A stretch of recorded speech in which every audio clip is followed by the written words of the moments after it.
Next head of the House Oversight Committee, already sending the White House 51 letters demanding information on a whole host of things. Is this what we're going to be seeing over the next 2 years? And will anything get done in the next 2 years? The Republican strategist Noel Nickpour is with us. From The Federalist, Emily Jashinsky joins us, and Democratic strategist Antoine Seawright is here as well. Emily, you're in D.C., so I may as well start with you. Boy, everybody's trying to predict what the next couple of years looks like. From where you sit, how aggressive do you anticipate the Democrats with subpoena power being in the new year? Yeah, that's a great question. I think just about everybody here in Washington expects them to be very aggressive and to go just about full throttle investigating this president. I think that probably will grind things a little bit to a halt. The most activity we'll see out of the House of Representatives probably will be these investigations, because that's what their base wants, frankly. Right. And gearing up for the 2020 primary, I mean, there's going to be a lot of activity in the Democratic base going forward, and I have a hard time imagining them not, the Democrats in the House, especially with this new class of House Democrats, not going full throttle. I also think there is a political calculation to be made here, and Antoine, it'd be interesting to know what you think of this. For the Democrats, is that do you sit back and kind of allow self-inflicted wounds to take, or run their course in the Trump administration, or you really go at them, to Emily's point, aggressively with subpoenas and the rest of it? As the Democrat on this panel, as someone who works with a number of the members of Congress, I will tell you that I think my friend on the other side is probably wrong. What I do think will happen is you will see an aggressive policy agenda coming from the Democratic Congress. On what types of topics? That will speak to the hearts and minds of the voters that put them in the majority. So you will see a big focus on quality of life issues, like infrastructure, like healthcare, like education, like immigration. And because here's what I know about the Democrats we have in charge now. They know it's one thing to get to the majority, but it's another thing to keep majority. Well, and what Democrats want in 20 is to maintain the majority and expand their base, expand their number of seats, particularly in the Senate. I've heard over and over, Nicole, whether the Democrats have learned a lesson from Republicans, and people go back to the 90s and say that, hey, the Republicans pushed too hard in the impeachment and everything else, the investigations of the Clinton administration, kind of backfired on them. So now what? Well, you know what, and that's true. It did backfire, and I think that this is going to backfire on the Democratic Party. So you think they are going to go after the administration? I think that they are showing right now. They're showing that their appetite is for impeachment of Trump, and really it's health care, infrastructure, and everything else going by the wayside. I mean, they're starting several new investigations. I don't see that. What I do think you're going to see is you're going to see checks and balances, and you're going to see transparency. You're going to see a Congress investigations. No. You're going to see a Congress that's going to show the American people that government can work again. And guess what? We can legislate and investigate at the same time. The Republicans now you're saying they are going to do it. So what are you seeing? I'll come back in a second. I think I do know what you're saying. But Emily, what are you seeing to back it up? Are you seeing from people like Elijah Cummings? Tell us what you're seeing in Washington. Right. Yeah, and I go to my colleague Molly Hemingway's reporting from earlier this year, where she was hearing Jerry Nadler talk about how they want to go and be aggressive, but they want to do it in a palatable way. And so they want to talk about accountability, holding this president to account. And to the earlier point, I don't think you're going to be able to have investigations and legislation at the same time, because you have to get everything out of the Senate, and the president is not going to want Republicans, and Republicans are not going to want to work with Democrats who are going full throttle on these investigations of the president. I just don't think you can have both. Well, then they will be convicted at the polls in November if they do not want to work on quality of life issues. The Democrats will be, you mean? No. Republicans in the Senate. If Democrats pass legislation out of the House and it gets to the Senate, and the Republicans who control the Senate will not work with Democrats to do what the American people want, then they will be convicted at the polls in November, like they were this time around on health care. I just think it's interesting that Antoine is conceding that if they do go down this road, because you're saying that you want them to work on the issues that it is a political loser. Because I thought maybe some Democrats would be open to the fact that, hey, we have some openings to go after this administration on some issues where we can win politically. I actually think that it's going to backfire. I think that if they don't watch out, that they're going to end up being the party of no, the party of obstruction. What the Republicans were in 2010? Well, it's going to backfire. Well, that's what you agree with that, essentially. We're going to that's why you're saying not to do it. I don't think they are going to do it, but what I do think they're going to do is hold this president accountable and form checks and balances. Well, but that's like playing. That's definitely. That's the talking point. It's not the reality. That's what they're saying. You can't say it's not reality. Right. But talking about holding the president or the administration accountable is to hold these hearings and use your subpoena power. I mean, that's how you do it, right? That's part of it, but there's another part, a component to this thing where you can do legislation. I think that will be done. Look, I think what you all want is for us to just press the ignore button for the crime and the corruption that's going on in this administration. So, Emily, last point. Does the broad question, does anything get done over the next couple of years? That's almost what markets want to know, too, I think. Sadly, I do think the answer is no, and I would love, actually, for bipartisan legislation to come out of this next Congress. I just don't think it's going to be possible. Like the criminal justice bill. Well, there you go. On that note, you always get Antoine always has that way, kind of sneak in one more line. All right, thanks to all three of you. Merry Christmas. Thank you very much for coming on. Homeland Security Secretary Kirstjen Nielsen set to meet with President Trump at the White House just about 30 minutes from now. Things could get interesting. They will be discussing border security, the president staying in town over the weekend because of the partial government shutdown. As the administration deals with a new Supreme Court decision blocking the latest White House attempt to stop illegal immigrants from applying for asylum. And just last week, Secretary Nielsen announced the U.S. has secured a deal with Mexico, where some asylum seekers will stay in Mexico while their cases are processed. Here's Deputy Press Secretary Hogan Gidley on that. The United States, under Donald Trump's leadership and also with help from Secretary Nielsen, entered into a deal with Mexico in which people coming for asylum into this country through Mexico are now held in Mexico until their case is adjudicated in the United States. That saves this country billions of dollars. But it also shows a couple of things, that the Mexican government is now doing more to help our immigration system and doing more than to protect the American people than the Democrats are.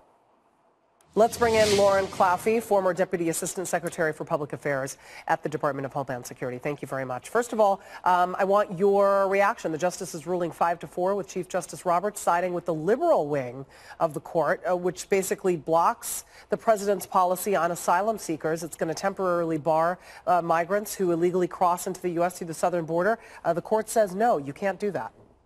So the court's actually just saying that they want to kick it down to the lower courts again because this was just upholding the temporary pause on the ruling.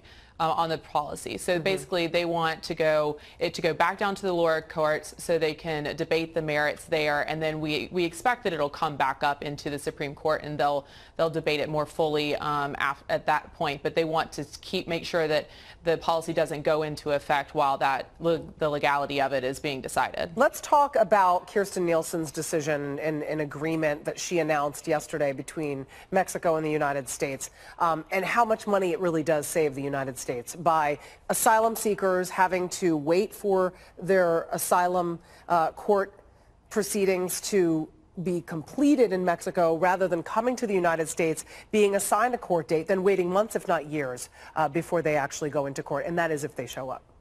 Yeah, absolutely. So this is I think you'll hear sometimes the secretary and others in the government discuss this safe third country agreement and what they're seeking in that. It hasn't been agreed to yet, but it's this idea that if people are fleeing the Northern Triangle countries, that they should apply for asylum in the first safe country that they arrive at, which would be Mexico. Thus far, Mexico has not agreed to this, and it's something that the U.S. wants because they want people to seek the first safe place that they go, and that's the true meaning of asylum.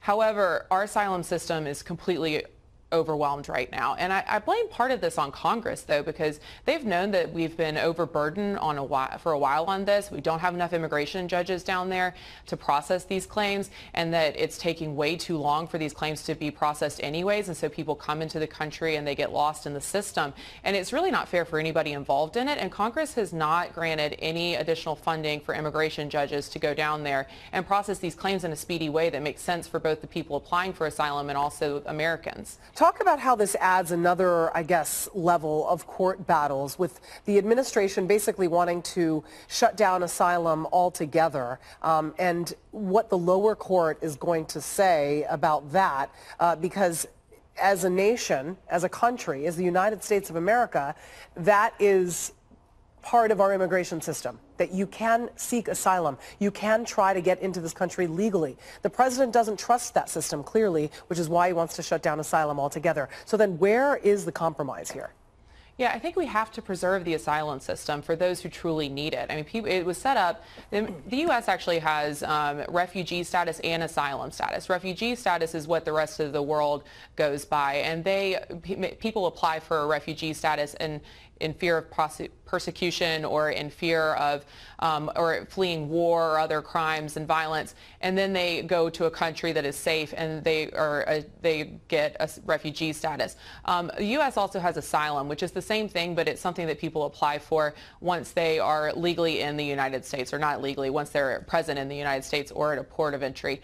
So we have both of those systems, and they need to be there for a reason, because there's a legitimate need across the world for people who are fleeing violence or fleeing persecution. But our problem right now is that people are using the asylum system to come into the country for other reason. And once they get here, there's a vast majority of asylum claims that end up not being valid. They may pass the credible fear claim once they first get here, but then when they get in front of an immigration judge, those are kicked out and no longer valid anymore, and they have to leave the country. And so what we really need to do is we need Congress to step up and fix our legal immigration system as much as providing resources to stop illegal immigration. Is $1.3 billion going to do that? I would say that's not a lot of money in the grand scheme of things, but we're going to have to wait and see what they hammer out. Thank you very much, Lauren Claffey, for talking to us. We appreciate it. Yeah, no problem.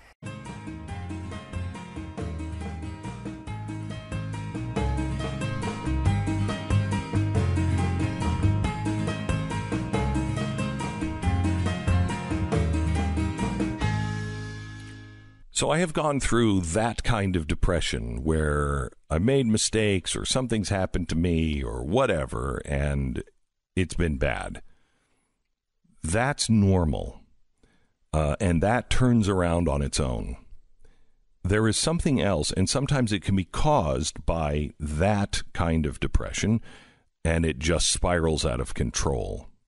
And it is a chemical depression. The chemicals in your brain they're just not working right, and so you go deeper and deeper into a depression, and nothing seems real or right, and suicide begins to seem to be a very logical explanation. Somebody who goes in and kills their family and then kills themselves, that is a sign not of regular depression. That is a sign of chemical imbalance.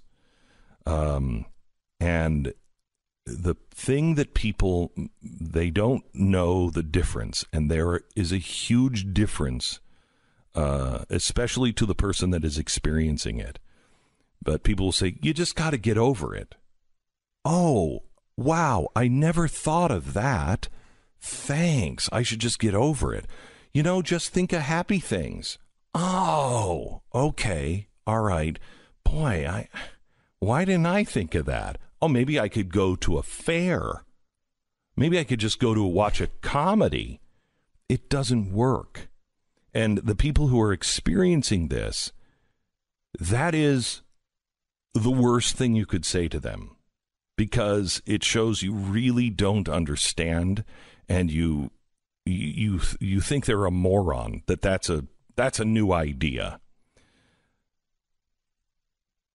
Clinical depression makes the insane sane, and it pits you against yourself. We all have two voices in our head. One is the reasonable one, and one is the one that says insane things from time to time. If you are going through clinical depression, all of a sudden that sane voice is so defeated and so beaten back that the insane voice starts to make sense. it starts to tell you things that you go, well, that makes sense. And you are such a drag, and you know you're such a drag, that you are starting to hear this voice that tells you, you know, everybody would be better off without you.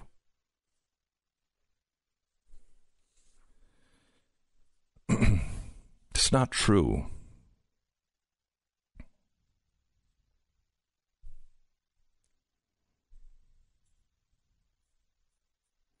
I wrote a book called The Christmas Sweater that was about my mother's death. Fictional telling of my childhood with her. Simon & Schuster made me change the ending, so it was a happy ending. They didn't understand that the epilogue, the truth, is a much happier ending than the fake ending that I had to write where Mom lived. It just takes longer to get there. But I think around 18, I was convinced that I was going to repeat her life. You just get into this place to where you're going to repeat it. That's the stock I come from. That's my genetic background. And then when real clinical depression hits, you are all consumed by, I just want this to stop. Please just make this stop. And you will try anything. Drugs, alcohol, theft, sex, anything to make it stop. And when you've run through all of those things, then you realize, I'm just damned. There's nothing. That's a lie. That is a huge lie. I want to speak to you if you are somebody who is going through this or can recognize anything that I am saying. I have been right where you are. I have lived it. I have family members who have lived it. And I'm the one who chose differently. My family would not have been better off without me. I wouldn't even know my children. I wouldn't have my children.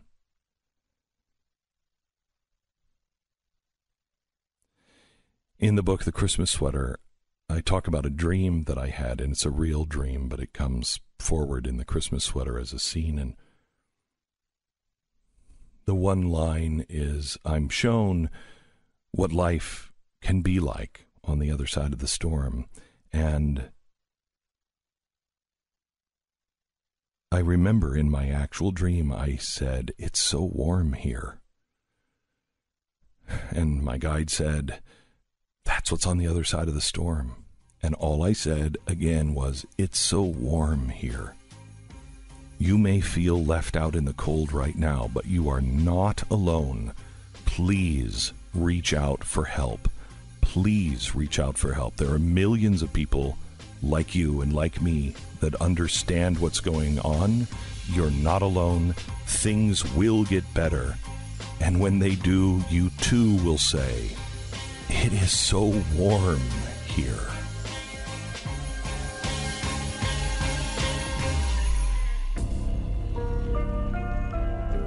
You're listening to Glenn Beck. All right, let me tell you about Liberty Safe. Imagine you own a business, and the biggest complaint is, man, I wish I had another one. It's kind of like McDonald's. You know, you have their fries, and you're like, man, I should have had the bigger set of fries. Feel that way often. I feel that way all the time. I'm feeling that way now, and I've had French fries from them like 2 weeks ago, so still wishing that I had the bigger one. Liberty Safe has that problem. The number one complaint with Liberty Safe is, I wish I had a bigger one. And it's because you won't believe how much stuff, once you get a safe, you're like, I should have that in there because I don't want that burned down in a fire. I don't want somebody getting that, or I don't want anybody touching my guns. This makes a great Christmas gift, and right now, 12-month interest-free financing on approved credit. Go to libertysafe.com today. libertysafe.com. Best built safes on the planet. And the best conservative